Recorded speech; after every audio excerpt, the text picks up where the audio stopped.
नमस्कार, जय हिंद। पूर्णचंद्र कांडपाल आज आपके सामने हिंदी में बात करते हुए एपिसोड नंबर 390 प्रस्तुत कर रहा हूँ जन जागृति का। मैंने पहले भी एक एपिसोड बनाया था अशोक चक्र विजेताओं पर। अब अशोक चक्र विजेता जो हमारे देश में हैं लगभग 70 के करीब हैं। 66 का मैंने इस किताब में चर्चा करी है, महामन की किताब में। और आज मैं जो आपको बताने जा रहा हूँ 3 अशोक चक्र विजेता, जबकि एपिसोड नंबर 204 में मैं 11 अशोक चक्र विजेता जो कि बॉम्बे में हुआ था एक कांड 26 नवंबर 2008 में, जिसमें 166 निर्दोष मारे गए थे और 10 आतंकवादी भी उसमें मारे गए थे। लेकिन आज मैं जिनकी चर्चा करना चाह रहा हूँ ये है 3 अशोक चक्र विजेता। यह संसद भवन में जो हमला हुआ था 2001 में 13 दिसंबर 2001 को, और अपना बलिदान देकर के हमारे शहीदों ने और इस संसद भवन को बचाया। इसमें 5 उग्रवादी ढेर हुए और 9 शहीद हुए हमारे लोग। उन 9 शहीदों में 5 दिल्ली पुलिस के जवान थे, 2 राज्यसभा के कर्मचारी थे और 1 माली था। कुल मिला के 9 थे। और उस समय संसद में करीबन 100 लोग नेताओं सहित थे मौजूद। और ये जो उग्रवादी आए थे ये लश्कर तैयबा और जैश ए मोहम्मद के बताए जाते थे।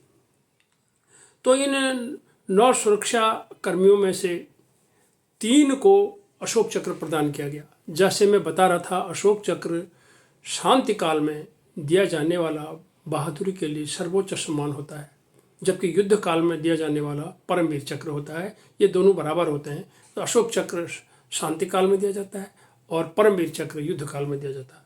तो इन तीनों में कौन थे? पहले एक सीआरपीएफ की एक महिला कांस्टेबल हैं कमलेश कुमारी, और इनको मरणोपरांत 2002 में ये पुरस्कार दिया गया। ये गेट नंबर 1 बंद करने लगी थी जब उग्रवादी अंदर आ रहे थे, और ये कन्नौज उत्तर प्रदेश की थी। और सीआरपीएफ में रैपिड एक्शन फोर्स में ये कार्यरत थी, वहाँ ड्यूटी कर रही थी।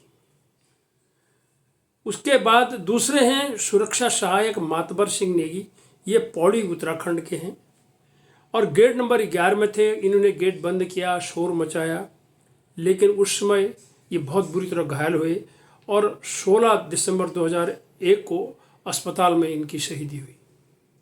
और तीसरे अशोक चक्र विजेता हैं सुरक्षा सहायक Jagdish Prasad Yadav, watch and ward Rajya Sabha, ये जयपुर राजस्थान के हैं। गेट नंबर 12 पर थे, वाकी टाकी से दूसरे सुरक्षा कर्मचारियों को सूचित कर रहे थे। और इस तरह से ये जो 3 अशोक चक्र विजेता हैं ये उन 9 कुल जो शहीद वहाँ पर हुए थे उनमें से हैं। अब बताना मैं यहाँ पर ये चाहूँगा कि संसद हमारा सर्वोच्च हमारे देश की सभा होती है, पावन भूमि इसको कहते हैं। यहाँ पर देश का हर मुद्दे पर बहस होती है, देश के लिए कानून पास होते हैं, देश की हर समस्याओं का यहाँ पर उनमें वार्ताएं होती हैं, चर्चा होती हैं। और हमारी इस संसद में राज्यसभा लोकसभा के जो चुने हुए सदस्य होते हैं अंदर। और हर साल 13 दिसंबर को संसद भवन में इन शहीदों को याद किया जाता है जिन्होंने संसद भवन को बचाने में अपना बलिदान दिया था। अब इस बार 13 दिसंबर 2023 को अचानक लगभग 1 बजे संसद में करीबन कुछ लोग बताए जाते हैं कि 2 लोग घुस गए, और जिन्होंने वहाँ पर कनिस्टर से धुआं निकलने वाला जो कनिस्टर होता है, कोई उसको कनिस्टर बम कहते हैं, कोई स्मोक बम कहते हैं, वो उन्होंने अंदर जा कर के कर दिया।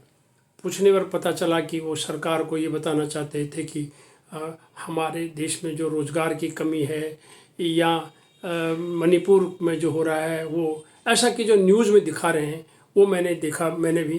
तो उन्होंने अब ये लोग पकड़े गए हैं।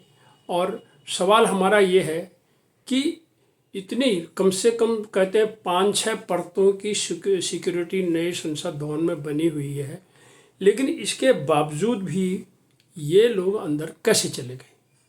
सबसे बड़ी सवाल यहाँ पर ये आ रही है। और उसके बाद रोज़ाना बहस हो रही है उस पर, संसद में भी बहस हो रही है और विपक्ष वाले भी पूछ रहे हैं सरकार से कि आखिर जहां मल्टी लेयर यानी 5 जगहों पर 4 जगहों पर इस तरह से सिक्योरिटी चेकिंग होती है, सुरक्षा के लोग बैठे रहते हैं, इसके बावजूद भी इतने जहां परिंदा भी पर नहीं मार सकता है वहां पर ये कैसे अंदर घुस गए, ये भी एक दुख का हमारे लिए आज विषय है। 22 साल बाद यानी 13 दिसंबर 2001 को वो घटना हुई थी और 13 दिसंबर 2023 को ये घटना हो गई, जिसमें 2 लोगों ने अंदर आकर के स्मोक का पीला स्मोक छोड़ दिया और जिससे पैनिक हो गया और वहाँ पर फिर भले ही इन्हें पकड़ लिया गया। अब इसकी जांच हो रही है, ये कौन थे, क्या थे, इनका मकसद क्या था, ये सब। लेकिन हमारा सिर्फ इतना ही कहना है कि आज इस पर जो है और विशेष ध्यान दिया जाना चाहिए और श्रद्धांजलि अर्पित करता हूँ मैं इन 3 खास करके इन तीनों को जिनको अशोक चक्र प्रदान किया गया और उसके बाद उन सभी नौ सुरक्षा कर्मचारियों को जिन्होंने अपना बलिदान दिया 13 दिसंबर 2001 को। इन्हीं शब्दों के साथ आइए, जो देश की सुरक्षा में सभी लोग लगे हैं, शहीदी दे रहे हैं, अपनी जान दे रहे हैं, उन्हें हम नमन करते हैं। धन्यवाद।